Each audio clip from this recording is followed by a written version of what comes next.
Olá pessoal, bom dia, Shalom, César por aqui.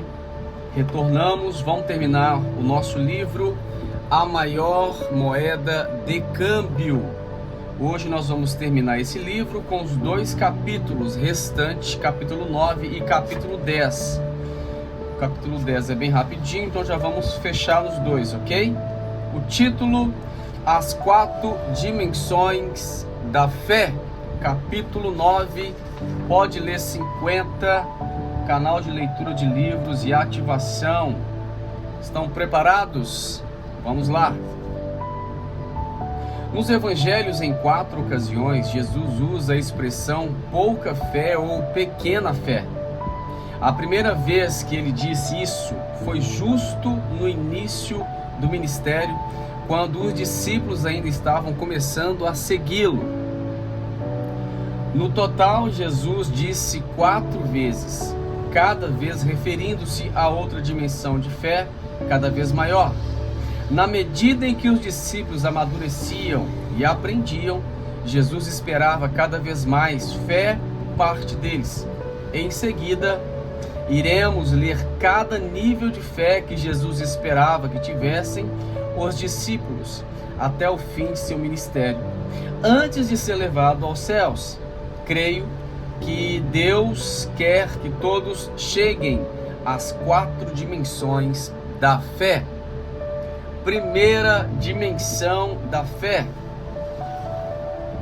Por isso vos digo, não andeis cuidadosos quanto à vossa vida, pelo que haveis de comer, de beber, nem quanto ao vosso corpo, pelo que haveis de vestir. Não é a vida mais do que o mantimento, e o corpo mais do que a vestimenta?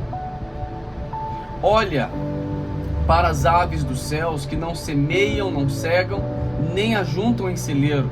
O vosso Pai Celestial as alimenta. Não tem de vós muito mais valor que elas? E qual de vós poderá, com todos os seus cuidados, acrescentar um côvado à sua estatura? E quanto ao vestuário, por que andais solícitos? Olhai para os lírios do campo, como eles crescem, não trabalham e nem fiam. Eu vos digo que nem mesmo Salomão, em toda a sua glória, se vestiu como qualquer um deles. Pois se Deus assim veste a erva do campo, que hoje existe e amanhã é lançada no forno, não vos vestirá muito mais a vós, homens de pequena fé? Não andeis inquietos, dizendo que comeremos, ou que vestiremos, ou que beberemos, porque todas estas coisas os gentios procuram. De certo, vosso Pai Celestial bem sabes o que necessitais de todas essas coisas, mas buscai primeiro o reino de Deus e a sua justiça, e todas essas coisas serão acrescentadas. Mateus 6, 25 até o 33. A primeira vez que Jesus disse homens de pequena fé, Jesus estava falando de ter fé para a provisão diária, a fé para ter necessidades básicas supridas. Esta é a primeira dimensão da fé. Para aqueles que já conhecem a Deus primeiro, que devem aprender é confiar em Deus para que Ele supra as necessidades. A primeira dimensão está relacionada em conhecer a Deus como Pai. E neste mesmo discurso sobre a provisão de Deus está o ensinamento do Pai Nosso. E na mesma passagem Jesus disse: vosso Pai Celestial bem sabe que necessitai de todas as coisas. A característica mais importante de um pai é que ele é sustentador e provedor da casa. Conhecer a Deus como Pai é o primeiro passo em conhecer a Deus, e a primeira área que precisamos exercitar nossa fé, em confiar em sua provisão paternal. Palavra de Robert Kiyosaki, entre aspas: muitas pessoas creem em Deus, nas suas ações demonstram que elas não confiam em Deus. Forte. Se você não tem fé e a convicção sobre a paternidade de Deus, então não poderá crescer e nem desenvolver nenhuma outra coisa para Deus. O mais básico é descansar em Deus, pois Ele não nos deixará, nem nos deixará passar necessidade. Assim como um pai jamais deixaria que seu filho passasse fome, frio ou qualquer outro tipo de necessidade. Se você quer crescer na fé, em primeiro lugar, você tem que estabelecer em seu coração a confiança de que você é filho ou filha de Deus e que seu pai nunca deixará você sem suas necessidades básicas supridas. É alarmante pensar que a grande maioria de cristãos ainda não vive nessa primeira dimensão de fé.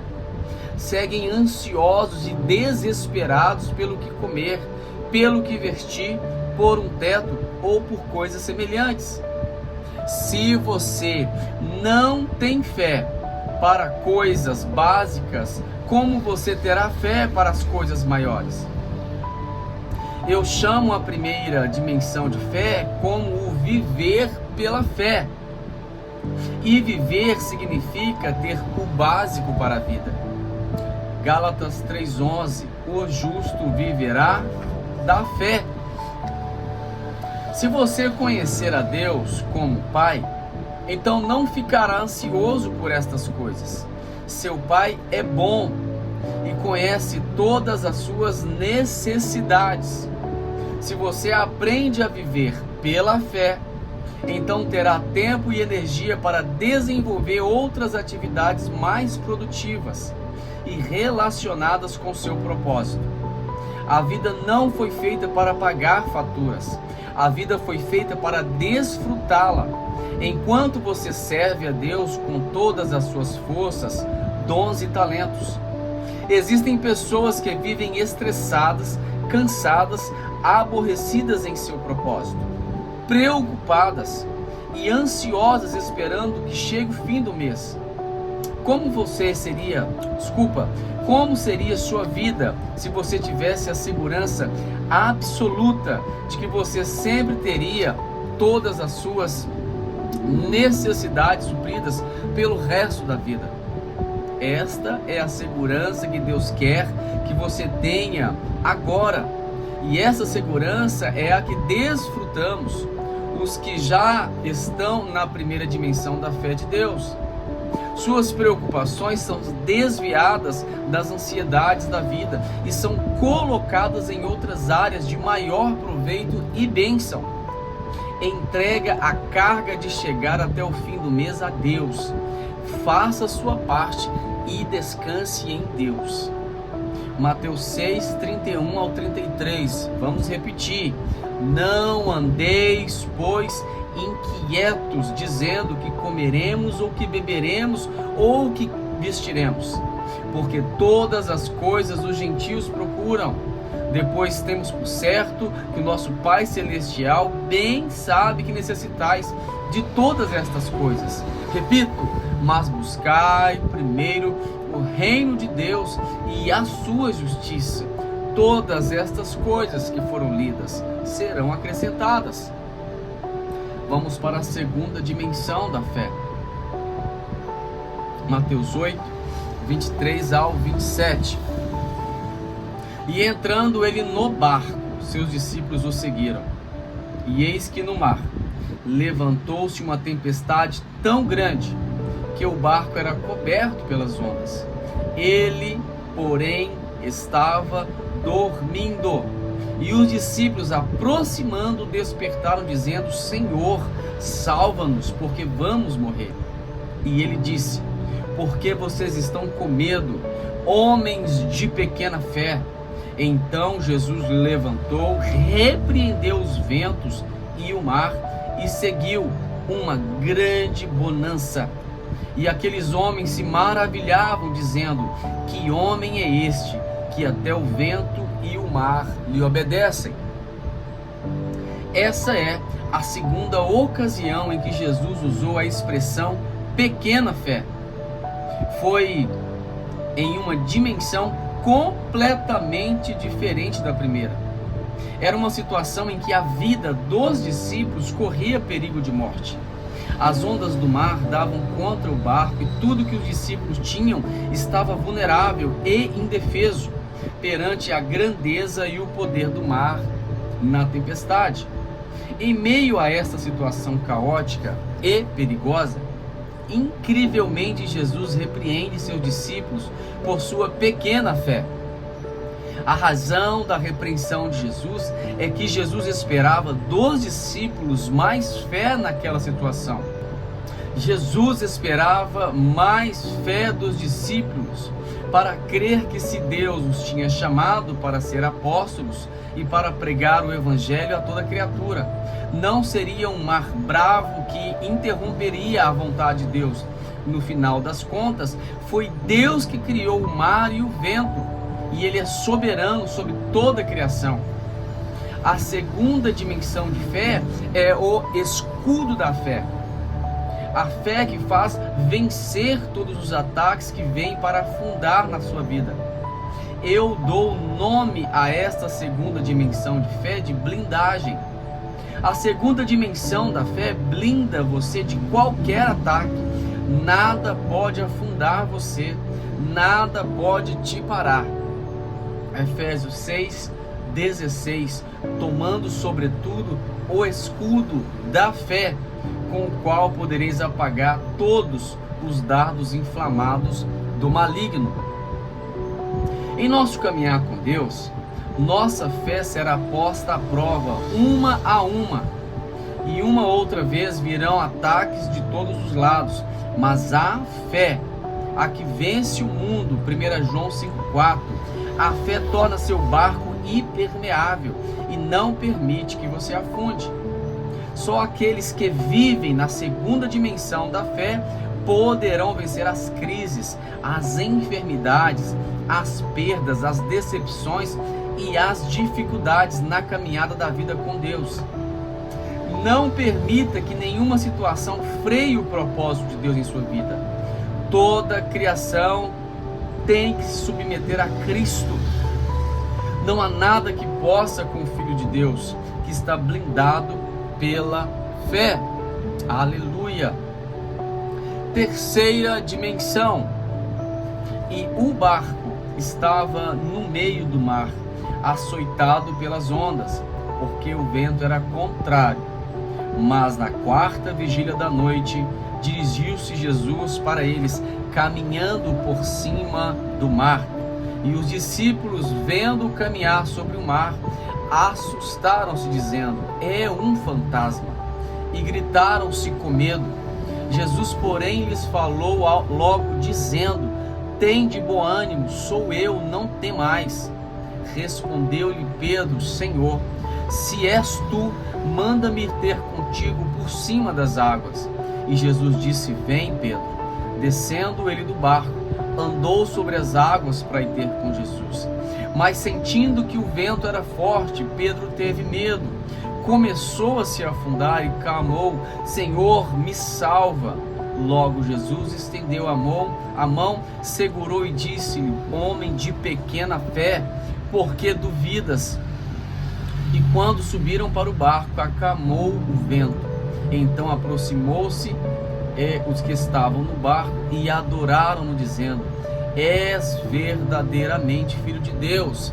Mateus 14, 24 ao 33. Essa terceira dimensão de fé é espetacular. Eu chamo de caminhar por fé. Não tem mais a ver com salvar-se do perigo ou dos ataques de ter o básico para viver. O apóstolo Pedro, nesta passagem, quer andar sobre as águas, assim como Jesus estava andando. A terceira dimensão de fé tem a ver com empreender ou fazer coisas surpreendentes para Deus. Trata-se de caminhar em outra dimensão diferente à dimensão das demais pessoas. Trata de fazer proezas, empreender coisas impossíveis que glorificam a Deus. Em Deus faremos proezas. Salmo 60, 12. A terceira dimensão de fé que Deus quer que alcancemos é a dimensão onde andamos sobrenaturalmente sobre as circunstâncias. Os discípulos estavam em uma crise, que era a tempestade, e Pedro caminhava sobre o mesmo mar, sobre as mesmas ondas que assolavam o barco. Na segunda dimensão, você se blinda das ondas, mas na terceira você caminha sobre elas sobrenaturalmente. Estamos falando do nível de empreender coisas impossíveis, de fazer proezas no nome de Jesus. Os cristãos que estão na terceira dimensão da fé não têm medo de fazer empreendimentos em meio à crise. Amém? São aqueles que fazem coisas que os demais não estão dispostos a fazer. São os que burlam o sistema do mundo e suas limitações. São os que não têm medo de dar tudo e de arriscar tudo. São aqueles que creem mais em Deus que nas ondas das adversidades. São aqueles que prosperam enquanto o sistema está caindo em pecado. São os que andam por fé e não tomam nenhuma decisão com base naquilo que veem, mas sabem que as leis da natureza estão submetidas às leis sobrenaturais do reino de Deus. 2 Coríntios 5:7, porque andamos por fé e não por vista. A terceira dimensão é forte. Vamos para a quarta dimensão de fé. Mateus 17. E quando chegaram à multidão, aproximou-lhe um homem, pondo-se de joelho diante dele, dizendo: Senhor, tem misericórdia de meu filho, ele é lunático, ele sofre muito, muitas vezes ele cai no fogo e às vezes na água. E trouxe os discípulos, e trouxe aos teus discípulos, mas eles não puderam curar. E Jesus respondeu e disse: ó geração incrédula e perversa, até quando estarei eu convosco? E até quando vocês sofrereis? Trazei-me aqui o menino. E repreendeu Jesus o demônio que saiu dele. E desde aquela hora o menino ficou sarado. Então os discípulos aproximou de Jesus em particular e disseram: por que não podemos nós expulsá-los? E Jesus disse: por causa da vossa pequena fé. Porque em verdade vos digo que se tiverdes fé como um grão de mostarda, direis a este monte: passa daqui para lá, e hão de passar, e nada lhe será impossível. Mateus 17, do 14 ao 20. Nesta passagem, os discípulos não conseguiram expulsar um demônio que havia causado que um jovem fosse lunático.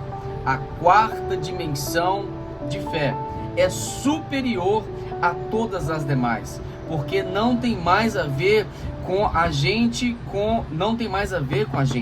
mas tem a ver com os demais. Isso é forte. As dimensões 1, 2 e 3 tem a ver com ter fé para você mesmo, mas a quarta dimensão tem a ver com a fé para os demais. Fé para os milagres é fé para fazer sinais, fé para libertar as pessoas de seus laços e de demônios. Jesus os fez passar por todos os níveis de fé, e este era o último que deveriam alcançar antes que Jesus partisse. Deveriam ter fé para operar milagres e ajudar a outros. Jesus sabia que não podia ir embora sem que os discípulos estivessem nesta dimensão de fé. Por isso disse: até quando estarei eu convosco? E até quando vos sofrerei? Jesus sabia que uma vez que os discípulos entrassem nessa dimensão de fé, onde você pode afetar as multidões, ele poderia partir, sabendo que o seu labor seguiria aqui na terra. na quarta dimensão, não se trata de você, mas se trata das multidões. Trata de curá-las, aleluia, de libertá-las. Muitas pessoas desejam ter um ministério para ajudar a milhares de pessoas, amém, mas não tem sucesso porque não passaram pelas 3 primeiras dimensões. Isso é forte. Você primeiro deve aprender a viver por fé e depois estar blindado pela fé, em seguida andar por fé, para depois, como a costumo chamar da quarta dimensão, conquistar por fé. Hebreus, as quais pela fé venceram reinos, praticaram a justiça e alcançaram promessas, fecharam as bocas dos leões, apagaram a força do fogo, escaparam da fio da espada, da fraqueza tiraram força, na batalha se esforçaram e puseram em fugida os exércitos dos estranhos. Hebreus 11, 33 e 34. A quarta dimensão fala de conquistar territórios para Deus, de chegar até as multidões, de ser libertadores.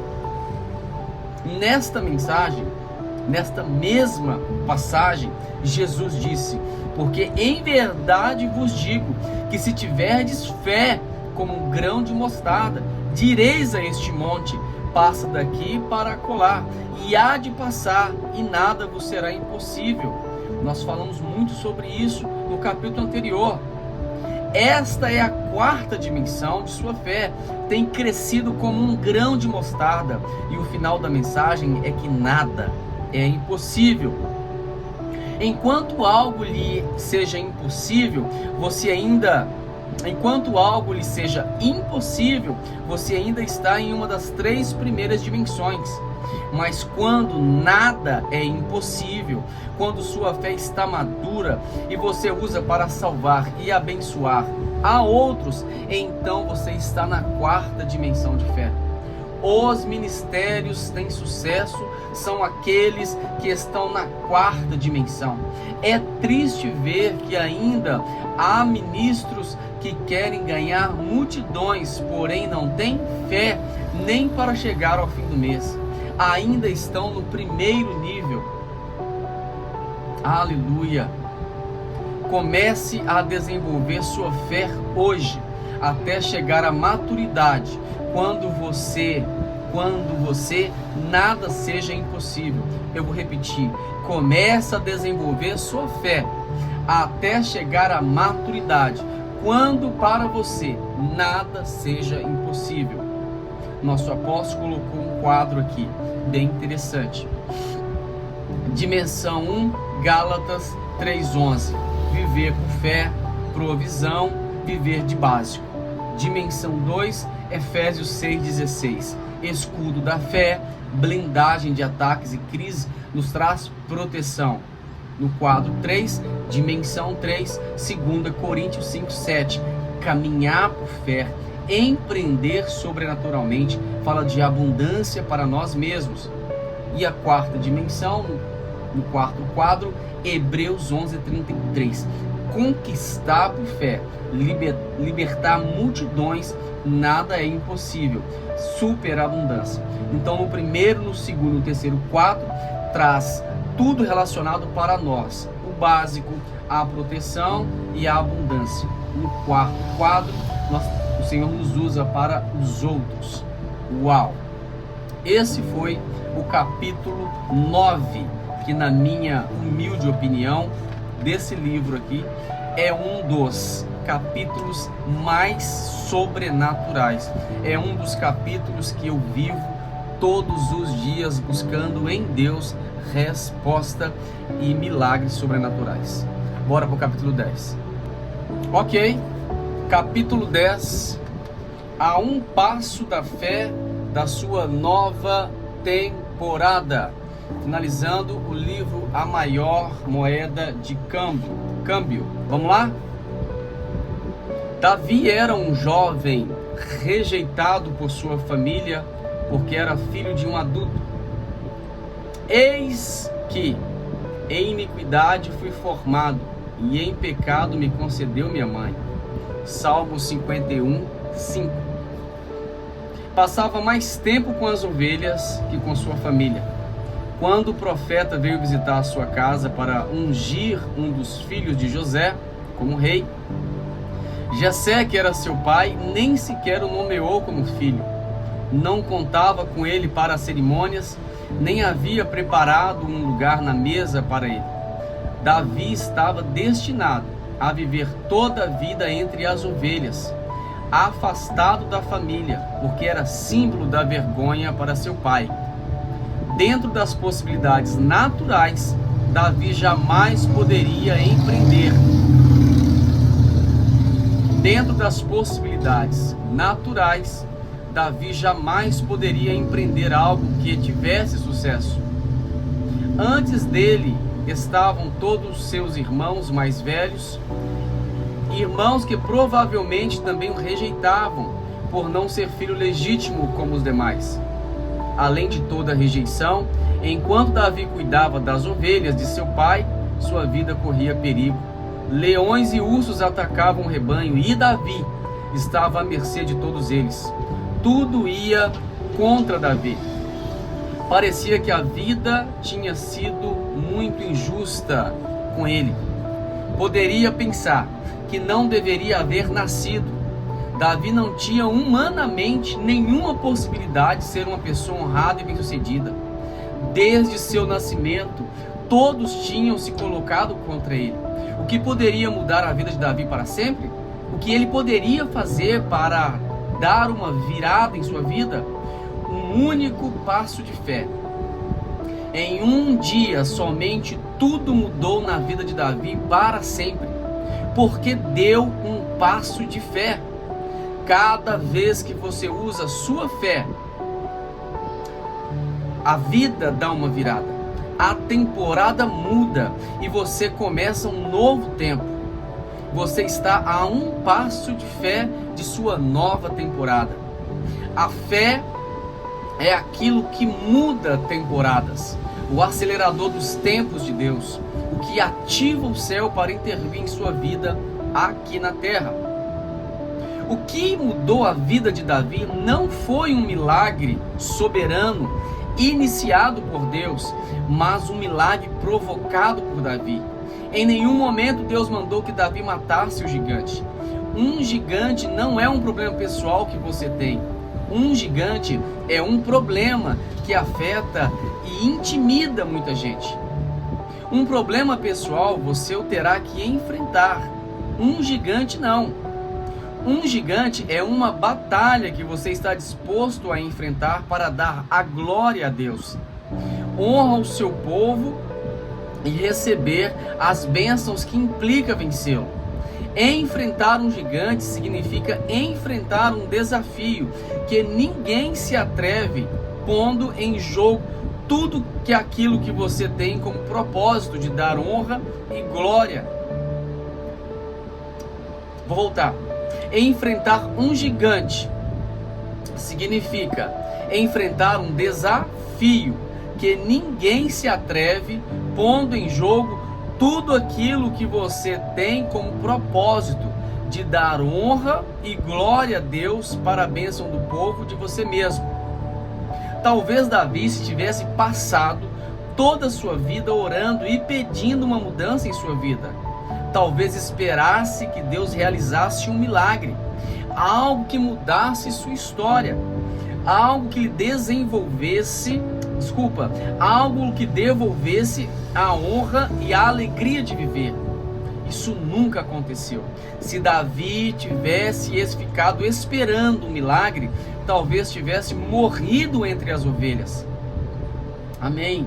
Mas por iniciativa própria, decidiu pôr sua fé em ação. Amém. Surpreendeu ao povo, ao exército de Israel, ao rei Saul e mais que ninguém, a Deus. Finalmente alguém com fé acredita em Deus que tinha deixado de pedir o milagre e começou a provocar o milagre. Quando Davi enfrentou o gigante, não fez em seu nome, fez em nome do Senhor dos Exércitos. Davi pôs a Deus à sua volta, pôs o nome de Deus na batalha como seu estandarte. Inclusive, profetizou o que faria naquela batalha. Fico imaginando o que aconteceu no céu naquele momento. Finalmente Deus tinha a fé de alguém para honrar. Davi havia provocado a intervenção de Deus no assunto. Deus não deixaria Davi envergonhado, nem seu próprio nome, nem seu povo. Davi tinha todas as hostes de Deus à sua disposição, só esperando ele agir para também cooperar. Só foi necessária uma pedra de Davi para acabar com o gigante. Porém, fica claro que não foi a pedra que lhe deu vitória. Era evidente que Deus lhe havia dado aquela vitória. E a vida toda de Davi mudou naquele momento. De um jovem rejeitado e símbolo de vergonha, Davi passou a ser um jovem mais ilustre no país, casado com a filha do rei, isento de impostos, ele e sua família. E agora, símbolo de honra e coragem. Isso tudo em um dia. Bastou um único passo de fé para mudar toda a sua vida.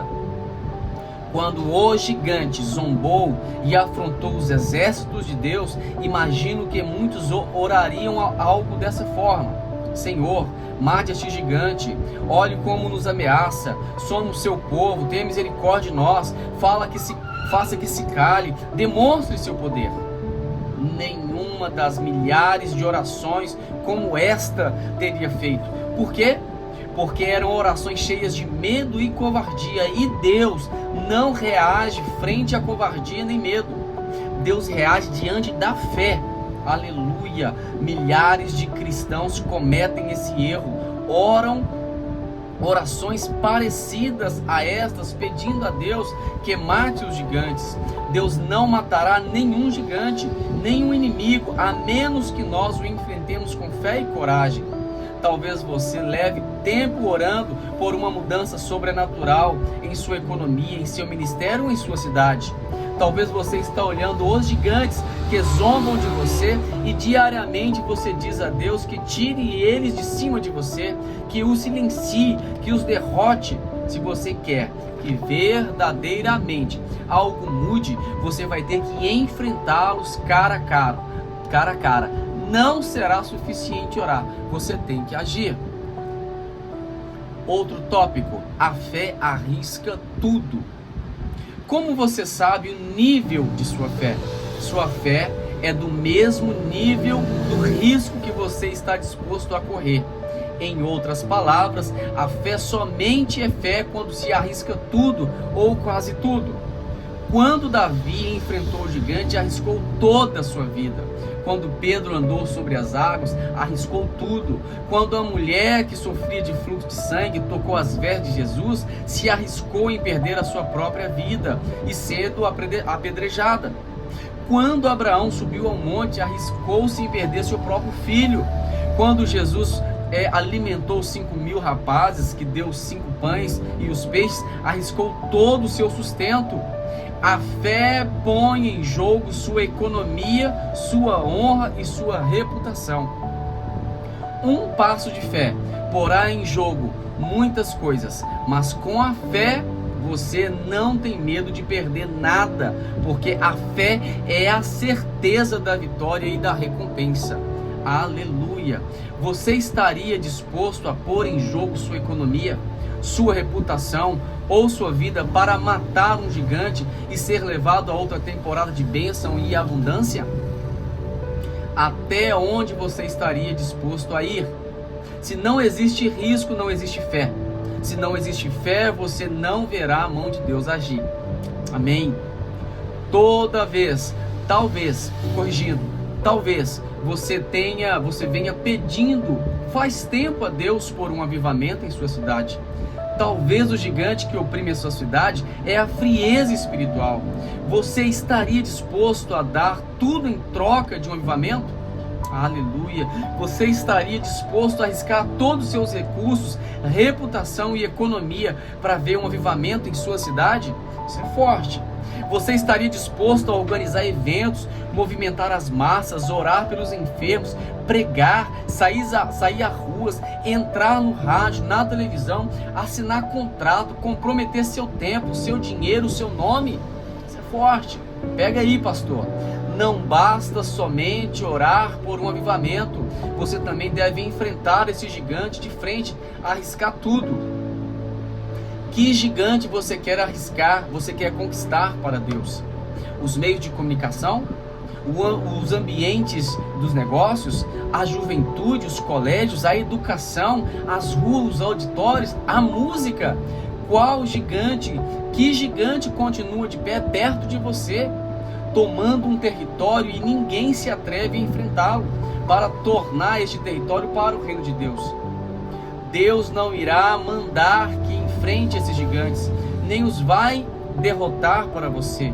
Deus está esperando alguém que se levante e enfrente esses gigantes em seu nome, com fé e dando tudo. Só então a mão de Deus se manifestará sobrenaturalmente. Sempre que vemos homens e mulheres de Deus em lugares de honra e prestígio, também veremos homens e mulheres que chegaram aonde chegaram porque decidiram arriscar tudo e derrubaram gigantes que ninguém se atrevia a enfrentá-los. Pessoas que deram passos de fé para conquistar territórios para Deus que ninguém quis conquistar. Se você quer mudar a temporada de anonimato e escassez de sua vida, poderá fazê-lo em um único dia. Basta uma única decisão de fé, uma decisão de enfrentar um gigante. A terra prometida estava a 3 semanas de viagem do povo de Deus que saiu do Egito. Porém ficaram durante 40 anos vagando no deserto, porque não se atreveram a enfrentar os gigantes. Você seguirá no deserto dando voltas até que decida ter coragem de enfrentar os gigantes que estão em sua terra prometida, tomando seu lugar, comendo e bebendo o seu leite e o seu mel. Pare de orar para que Deus os tire do meio de você. Enfrente-os em seu nome. O único que Deus que está preparando para mudar a história de seu bairro, cidade ou nação, não é um homem ou mulher que decida dar tudo, arriscar tudo, colocar-se na linha de frente e derribar esses gigantes que estão constantemente intimidando o povo de Deus. Eu vou voltar. O único que Deus está preparando para mudar a história do seu bairro, cidade ou nação é um homem ou uma mulher que decida dar tudo, arriscar tudo, colocar na linha de frente e derribar esses gigantes que estão constantemente intimidando o povo de Deus. Um gigante é um meio de transporte que Deus usa para levar você ao seu lugar de bênção e abundância. Eu creio nessa palavra. Não olhe para os gigantes com os olhos de medo e de intimidação. Olhe-os com os olhos da fé, com os olhos de Deus. Aleluia. E vence-os para a glória de Deus. Deus não falhará e não deixará você envergonhado. Amém. Deus tem esperado você todo esse tempo para mudar a história de milhares de pessoas. Amém. Você tem o céu todo a seu lado. Você só está a um passo de fé de sua nova temporada. Amém? Esse foi o capítulo 9 e o capítulo 10. Terminamos o livro A Maior Moeda de Câmbio, que você encontra pelo site na Exousia. Só você digitar a editora Exousia, você vai encontrar o livro do nosso apóstolo Pedro Medina. Livro maravilhoso. Estarei lendo outros livros do meu apóstolo nesse canal mais adiante. Amém? Obrigado por tudo. Deus abençoe a sua vida. Vai lá nos nossos comentários, comente sobre esse livro, sobre esse capítulo, o que você achou. Comente sobre o livro no todo, indique para alguém. E é isso. Um abraço, fiquem com Deus. Pode ler 50. Shalom a todos.